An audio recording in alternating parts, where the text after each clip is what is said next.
బజారు మంటలతో ఫేమస్ అయిపోయింది. కూటమి నేతలను నోటికొచ్చినట్టు తిట్టింది. బిస్కెట్ల కోసం జెండా కూలీగా మారింది. పేటీఎం బ్యాచ్కి బ్రాండ్ అంబాసిడర్ అయిపోయింది. మహిళా లోకానికే కళంకం తెచ్చింది. ఈపాటికే అర్థమైపోయి ఉంటుంది మనం ఎవరి గురించి మాట్లాడుకుంటున్నామో. ఎస్, శ్రీరెడ్డి గురించే. తానొక మహిళ అని కూడా మర్చిపోయి బజారుకెక్కిన శ్రీరెడ్డి చండాలమైన భాషతో పవన్ వ్యక్తిగత జీవితాన్ని, చంద్రబాబును, ఆయన కుటుంబ సభ్యులను దూషించింది. పవన్ ఇంట్లోని ఆడవారిపై, చంద్రబాబు ఇంట్లోని ఆడవారిపై దారుణంగా మాట్లాడింది. లోకేష్ రెడ్ బుక్లో తొలి వరుసలోనే శ్రీరెడ్డి పేరున్నట్టు తెలియవస్తోంది.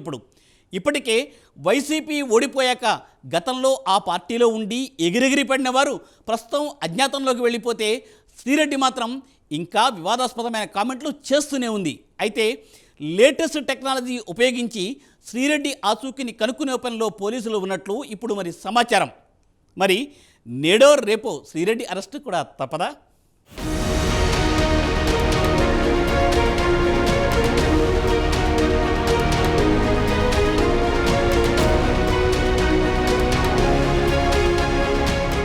తల్లిదండ్రులు కానీ ఊరి మీద వదిలేస్తే పిల్లలు ఎంత రోతగా తయారవుతారనే దానికి బెస్ట్ ఎగ్జాంపుల్ శ్రీరెడ్డి అంటున్నారు విశ్లేషకులు. మనిషి అన్నాక కాస్తైనా సిగ్గు ఎగ్గు ఉండాలని పెద్దలు చెబుతూ ఉంటారు. అయితే అలాంటివేమీ లేని మనిషిగా శ్రీరెడ్డిపై ఎప్పటినుంచో జనసేన, టీడీపీ శ్రేణులు సోషల్ మీడియాలో కామెంట్లు చేస్తున్న సంగతి తెలిసిందే. కాస్టింగ్ కౌచ్ అంటూ నడిబజార్లో బట్టలు విప్పి బాగా ఫేమస్ అయింది శ్రీరెడ్డి. అప్పటి వరకు శ్రీరెడ్డి ఎవరో ఎవరికీ తెలియదు. ఇక ఆ తర్వాత నుంచి సోషల్ మీడియాలో అందాలు ఆరబోస్తూ బాగా పాపులారిటీ పెంచుకుంది. కుర్రోళ్ళు, ముసలోళ్ళు అన్న తేడా లేకుండా శ్రీరెడ్డి వీడియోలను ఎగబడి చూస్తుండడంతో పబ్లిసిటీ బాగా వచ్చేసింది. అయితే మొదట్లో సినిమా వాళ్లనే విమర్శించిన శ్రీరెడ్డి తర్వాత రాజకీయపరమైన కామెంట్లు చేసింది. జగన్కు కొమ్ము కాస్తూ పవన్, చంద్రబాబులను, వారి కుటుంబాల్లోని ఆడవారిని దారుణంగా దూషించింది.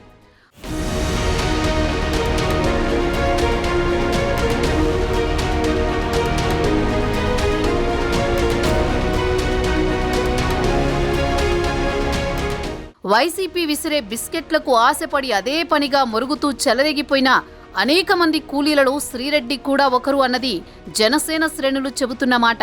జగన్మోహన్ రెడ్డి పట్ల తన కులభక్తిని చాటుకుందో ఏమో తెలియదు గాని జగన్ను పొగుడుతూ బాబు, పవన్లను తెగతిట్టింది. జగన్ వరకు పొగుడుకుంటే తప్పులేదు, కానీ శ్రీరెడ్డి మాత్రం పవన్ కళ్యాణ్, చంద్రబాబులను దారుణంగా దూషించింది. నిజానికి ఎన్నికల ఫలితాలు వెలువడిన తర్వాత వైసీపీ తరపున సోషల్ మీడియాలో దారుణమైన భాషతో మాట్లాడిన వారంతా ఐడీలు డియాక్టివేట్ చేసుకుని అజ్ఞాతంలోకి వెళ్లిపోయారు. కానీ శ్రీరెడ్డి లాంటి వారికి మాత్రం ఇంకా మత్తు దిగలేదు.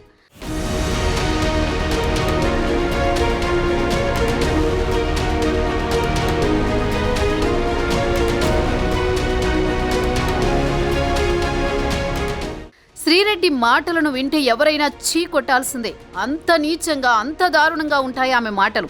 పరువు కలిగిన ఏ తల్లిదండ్రులు కూడా తమ పిల్లలు ఇంతలా దిగజారిపోతే సహించరు. అయితే బజారుకెక్కిన శ్రీరెడ్డిని కుటుంబం నుంచి ఎప్పుడో వెలివేశారంటూ జనసేన, టీడీపీ శ్రేణులు కామెంట్లు చేస్తూ వస్తున్నాయి. ఇంకోవైపు లోకేష్ రెడ్ బుక్లో శ్రీరెడ్డి పేరు ముందు వరుసలో ఉన్నట్టు తెలుస్తోంది.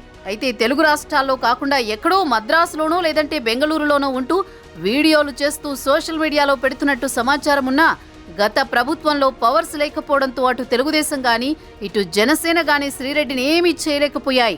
అయితే ఇప్పుడు అధికారం దక్కడంతో శ్రీరెడ్డి ఆచూకీని తెలుసుకునేందుకు ప్రత్యేకంగా ఒక టీంను ఏర్పాటు చేశారని సమాచారం. ఇక ఈ టీం లేటెస్ట్ టెక్నాలజీ సాయంతో శ్రీరెడ్డి ఎక్కడుందో కనుక్కునే పనిలో పడినట్టు సమాచారం.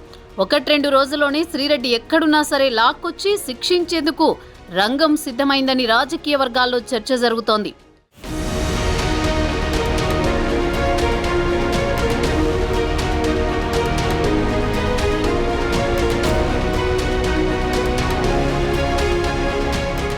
ఇప్పటికే సోషల్ మీడియాలో శ్రీరెడ్డిపై టీడీపీ, జనసేన శ్రేణులు విరుచుకుపడుతున్నాయి. గతంలో ఈ రెండు పార్టీల నాయకులను, కార్యకర్తలను దూషిస్తూ శ్రీరెడ్డి వీడియోలు పెడుతున్న తరుణంలో బైరెడ్డి సిద్ధార్థరెడ్డి గురించి కూడా కొన్ని కామెంట్లు చేసింది. తనకు బైరెడ్డి లాంటి మొగుడు కావాలని, బైరెడ్డి అవకాశం ఇస్తే పెళ్లి కూడా చేసుకుంటానని గతంలో శ్రీరెడ్డి చేసిన కొన్ని వీడియోలను జనసేన, టీడీపీ శ్రేణులు ఇప్పుడు వైరల్ చేస్తున్నాయి. అయితే ఇప్పుడు యూట్యూబ్లో, సోషల్ మీడియాలో ఆ వీడియోలు ట్రెండింగ్లో ఉండడంతో బైరెడ్డి సిద్ధార్థరెడ్డి శ్రీరెడ్డికి ఫోన్ చేసి గట్టిగా వార్నింగ్ ఇచ్చినట్టు సమాచారం. దీంతో దెబ్బకు మళ్ళీ ఇంకో వీడియో పెట్టిన శ్రీరెడ్డి, నా జీవితం ఎలాగూ సర్వనాశనమైంది, దయచేసి యువ నాయకుడైన బైరెడ్డి సిద్ధార్థరెడ్డి జీవితాన్ని నాశనం చెయ్యొద్దు అంటూ కొన్ని కామెంట్స్ చేసింది. ఇక ఆ విషయం అలా ఉంచితే మరికొద్ది గంటల్లోనే శ్రీరెడ్డిని అరెస్ట్ చేసేందుకు రంగం సిద్ధమైనట్టు ప్రచారం జరుగుతోంది. చూడాలి మరి శ్రీరెడ్డి ఫ్యూచర్ ఏమవుతుందో అన్నది.